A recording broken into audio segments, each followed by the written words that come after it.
নমস্কার বন্ধুরা, আমি একটা ছোট্ট বাঁধাকপি কেটে নিয়েছি বেশ বড় বড় টুকরো করে, আর 3খানা ছোট টমেটো নিয়েছি। আর এদিকে গ্যাসে জল বসিয়ে দিয়েছি। গ্যাসের জলটা প্রায় ফুটে এসেছে। এবার আমি ঢাকনাটা খুলে দিচ্ছি। ঢাকনাটা খুলে দিয়ে আমি বেশ খানিকটা লবণ দিয়ে দেবো।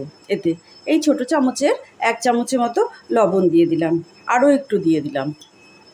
দিয়ে এই জলটার মধ্যে লবণটা গুলে এসেছে। এবার আমি বাঁধাকপিগুলোকে এর মধ্যে দিয়ে দিলাম। সমস্ত বাঁধাকপিগুলোকে এর মধ্যে দিয়ে দিলাম। টমেটোগুলোও দিয়ে দেবো। বাঁধাকপিগুলো সমস্ত দিয়ে দিয়েছি, আর টমেটোগুলোও দিয়ে দিয়েছি। এমনভাবে জলটা দিয়েছি যাতে বাঁধাকপিটা সম্পূর্ণভাবে ভেতরে ঢুকে যায়। এটা এখন ঢাকনা চাপা দিয়ে টকবগিয়ে আসতে দেব। আর টকবগিয়ে আসার সময় তখন বাঁধাকপিটাকে এদিক ওদিক করে নাড়াচাড়া করে নরম করে নেব। নরম করে এটা নামিয়ে নিতে হবে। এরপরে দেখুন আমি কি করছি। আমাদের বাঁধাকপিটা ফুটে এসেছে। এবার আমরা একটুখানি নাড়াচাড়া করে দেব যাতে নরম হয়ে যায় একদম। এরকম করে নেড়ে দেব, মাঝে মাঝেই একটু নেড়ে দেব। নেড়ে দিয়ে আবার ঢাকনা চাপা দিয়ে দেব। আমাদের এবার বাঁধাকপি আর টমেটো সেদ্ধ হয়ে গেছে। ঢাকনাটা খুলে দিলাম। এবার আমি একটা ছাকনা নিয়ে নিয়েছি। ছাকনাটার মধ্যে এইগুলো সমস্ত ঢেলে দেব। দেখুন টমেটো একদম সেদ্ধ হয়ে গেছে, বেরিয়ে এসছে খোসাটা। এবার ছাকনাটার মধ্যে আমরা ছেঁকে নিচ্ছি। ছাকনাটার মধ্যে আমাদের ছেঁকে নেওয়ার পর আমি এটাকে ঠান্ডা করে নেব। ঠান্ডা হওয়া পর্যন্ত আপনারা একটু অপেক্ষা করুন। এদিকে আমার বাঁধাকপিটা একটু ঠান্ডা হয়ে এসেছে। আর আমি এই যে বাঁধাকপির যে মোটা মোটা ডাঁটিগুলো থাকে, এই ডাঁটিগুলোকে আমি কেটে দিয়েছি। আর টমেটোর খোসাটাও আমি উঠিয়ে দিয়েছি। এই যে এতগুলো আমার ডাঁটি বেরিয়েছে, পুরো এখন এইগুলো পাতাই আছে। এবার আমি গ্যাসের ফ্লেমটা জ্বালিয়ে দেব। উনুনে কড়াই চাপিয়ে দিয়েছি। এবার আমি কড়াইতে একটু পরিমাণ মতো তেল দিয়ে দেব। এবার তেলটাকে গরম হতে দেব। আমাদের কড়াইয়ে তেলটা মোটামুটি গরম হয়ে এসছে। আমি কয়েকটা শুকনো লঙ্কা ছেড়ে দিলাম। শুকনো লঙ্কাটাকে ভাজা করে উঠিয়ে রাখবো। এপাশ ওপাশ করে একদম লাল করে ভাজা করে উঠিয়ে দেব।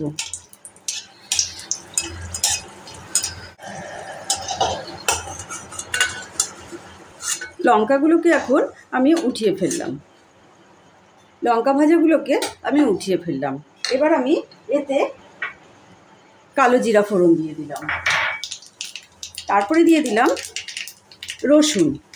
রসুনটা একটু থেঁতো করে নিয়েছি, খুব একটা লাল করে ভাজবেন না।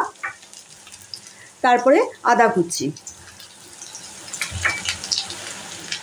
দুটো মাঝারি সাইজের পেঁয়াজ। এবার এটাকে খুব হালকা আঁচ করে একটু লাল লাল করে ভেজে নেব।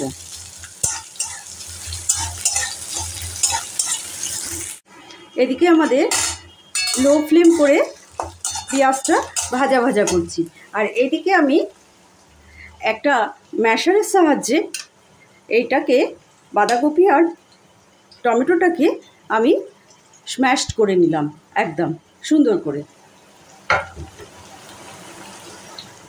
এবার আমি ফ্লেমটাকে লো টু মিডিয়াম করে দিয়েছি। তারপর আমরা একটু লাল করে এটাকে ভাজবো। আমাদের পেঁয়াজটা মোটামুটি লাল লাল ভাজা হয়ে গেছে। এবার আমরা কপিটা আর টমেটোটাকে এটার মধ্যে দিয়ে দিলাম।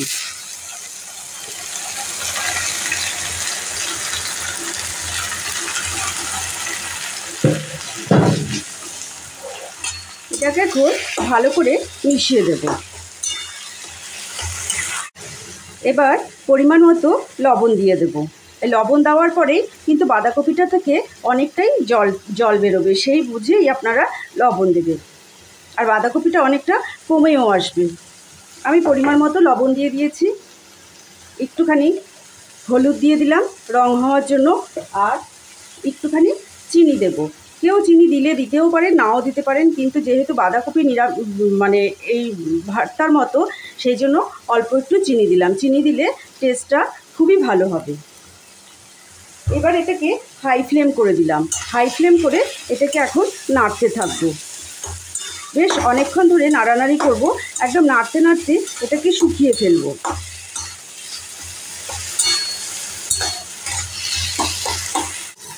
আবার একটু আমরা নাড়াচাড়া করে দিচ্ছি। আর লঙ্কাগুলো যে আমরা তেলে ভেজে রেখেছিলাম, লঙ্কাগুলো গুঁড়িয়ে নিয়েছি। লঙ্কাগুলো গুঁড়িয়ে এটার মধ্যে দিয়ে দিলাম। আবারও বলছি, যে যেমন ঝাল খাবে সেইভাবেই কিন্তু ঝালটা দেবেন। আমি কিন্তু আর কাঁচা লঙ্কা বা শুকনো লঙ্কার গুঁড়ো কোনো কিছুই ব্যবহার করলাম না। এবার এটাকে আমি অনেকক্ষণ ধরেই নাড়াচাড়া করব।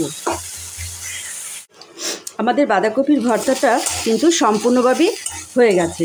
দেখুন তেলও বেরিয়ে এসছে, আর এদিকে বেশ ভাজা ভাজা একটা সুন্দর গন্ধও বেরিয়ে এসছে। এইবার আমরা নামিয়ে ফেলবো এটাকে। এই পর্যায়ে আমরা একটু সামান্য ধনেপাতাও ব্যবহার করে নিলাম। আপনাদের ইচ্ছে হলে ধনেপাতা দেবেন, না হলে নাও দিতে পারেন। আমি একটু ধনেপাতার ব্যবহার করলাম। আমাদের বাঁধাকপির ভর্তা পরিবেশন করা হয়ে গেছে। যদি আমার রান্নাটা ভালো লাগে তাহলে অবশ্যই লাইক, শেয়ার, কমেন্ট, সাবস্ক্রাইব অবশ্যই করবেন। তাহলে সবার আগে নোটিফিকেশান আপনাদের কাছে পৌঁছে যাবে। আবার কোনো দিন হাজির হয়ে যাব নতুন কোনো রেসিপির সঙ্গে। ততক্ষণের জন্য আপনারা সুস্থ থাকবেন, ভালো থাকবেন।